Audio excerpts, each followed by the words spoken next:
everyone, how's it going? Cloud here, and welcome to my guide on the Eyes of Glouphrie quest.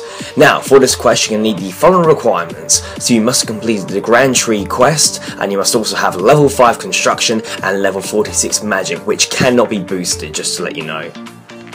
That's it for the requirements. Now onto the items. So you're going to need 1 Mud Rune, 1 Maple Log, 1 Oak Log, and a Bucket of Sap.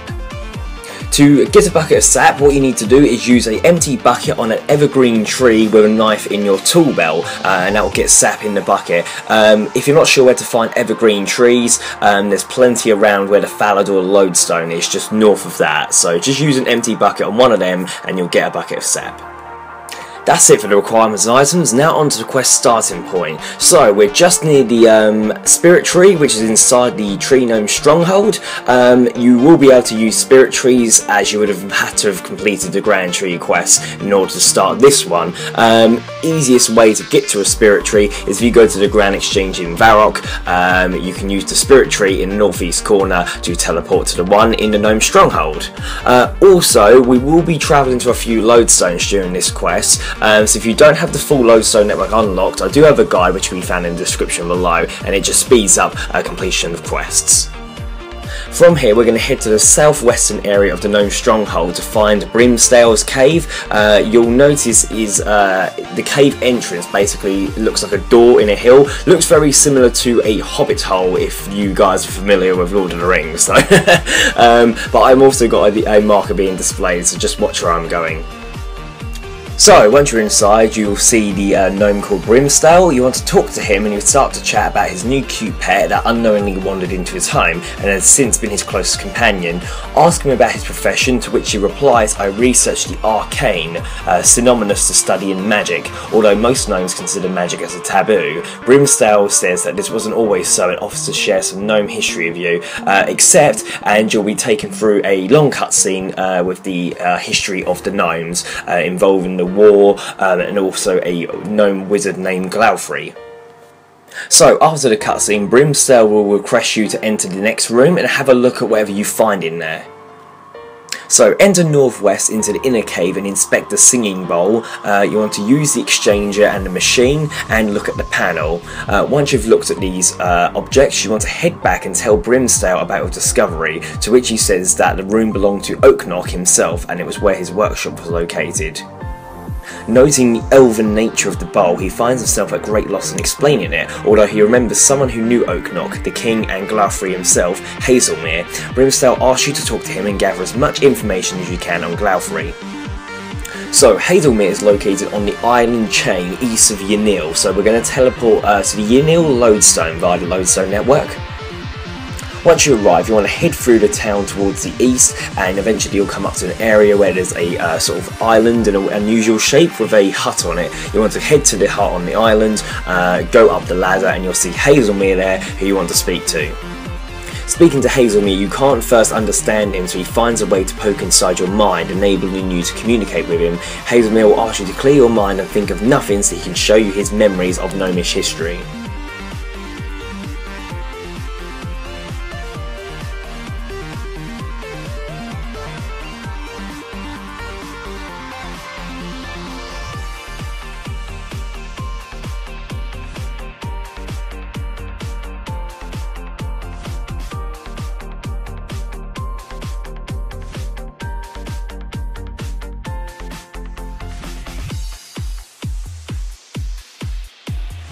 Hazelmere says that since the machine used elven magic, it must probably be operated by some sort of crystals, and he hands you a crystal disc for helping using the machine.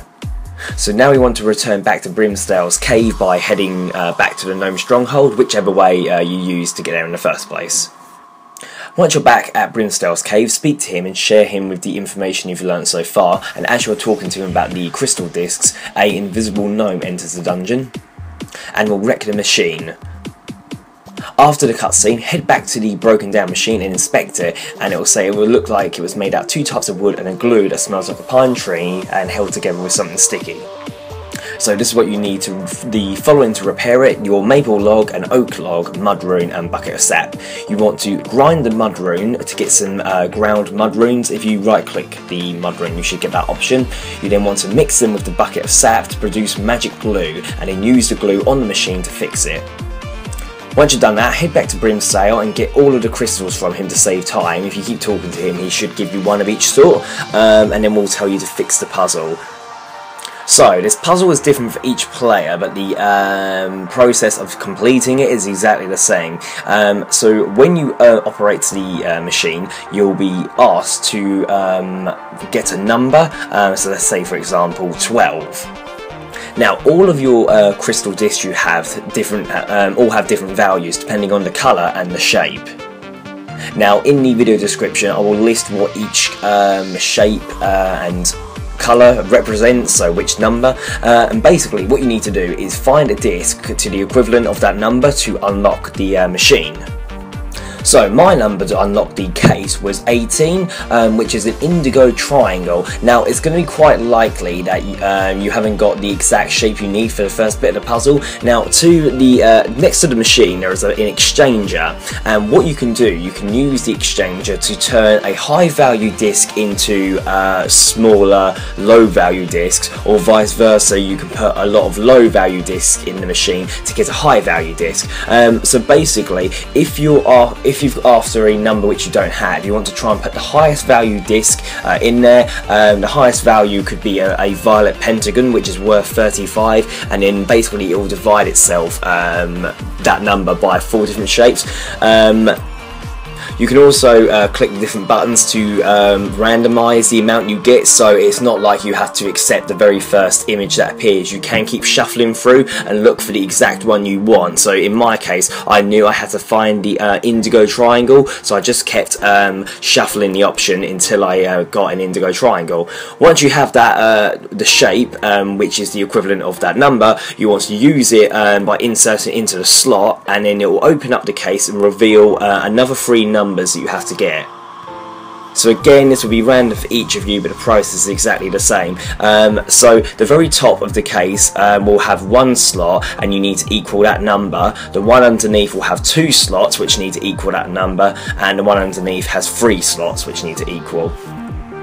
So the very top one will be exactly like you did the first time round. You need to work out what shape you need to match the number required. So my very top square was 1, and the only shape that gives you that value is a red circle. And again, you have the exchanger there to turn your discs into different values and hopefully obtain the one you want.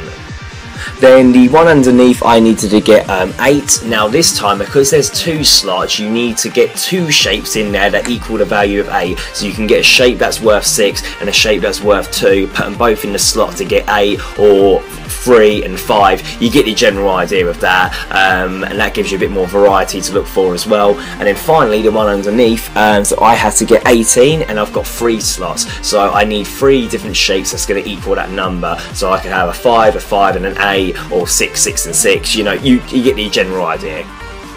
Just in case you're having a little trouble inserting the disc in the machine, because I had a problem with this, to insert a shape you need to click on it from your inventory, and it will appear on like the hand, and then from your inventory you need to click on the coin slot icon once, and you'll see the shape appear in the image. You can go back and speak to Brimstale again to receive more discs, as the original amount may not be sufficient to unlock and repair the machine. I think you can also do the drop trick to obtain multiple ones of them as well. If you find you're having really major problems with this, leave a comment in the comment section below saying what values you need to get for each slot, and I will try and help you as quick and best as I can. So once you've fully unlocked the machine, speak to Brimstale again, and the once cute creatures have now transformed to evil creatures, which lead you and Brimstale to the conclusion that the creatures are spies and were responsible in the manipulation of the machine. Brimstale will tell you to inform King Narnode of the espionage. You'll find King Narnode inside the Grand Tree on the very ground level, so you want to head in that direction now. Before doing that, however, make sure you do kill the creature in Brimstale's cave. It's only got 1 life point, so you'll probably be able to kill it without even a weapon.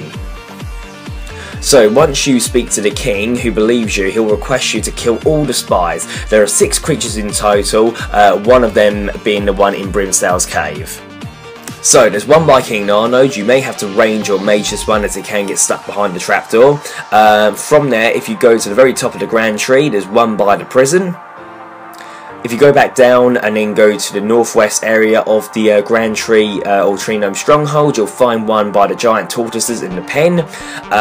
You'll find another one in the Gnome Agility course, which is just near where the Spirit Tree is, and there is also one inside near where the main gate is, southeast from Brimstale's Cave. Once you've killed all 6 of the creatures, and it will tell you how many you've got left in the chat box, you want to return to King Narnode and speak to him to finish the quest.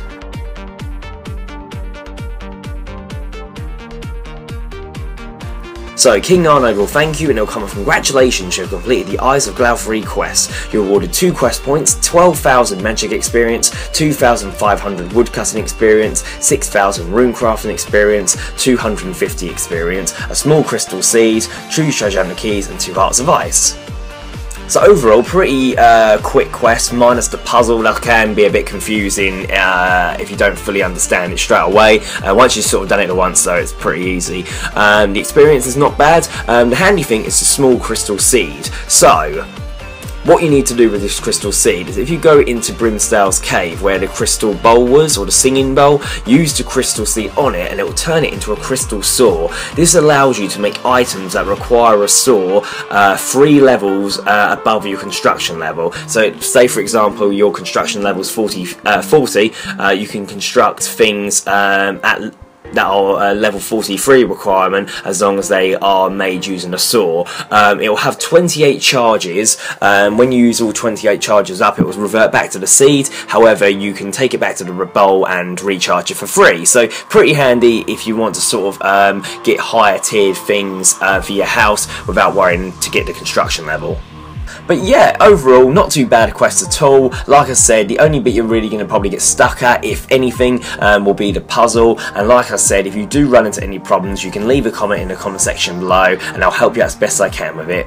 If not, thank you very much for watching. Please make sure you like, favourite, comment, subscribe, and don't forget to share with your friends. Cheers guys, bye bye.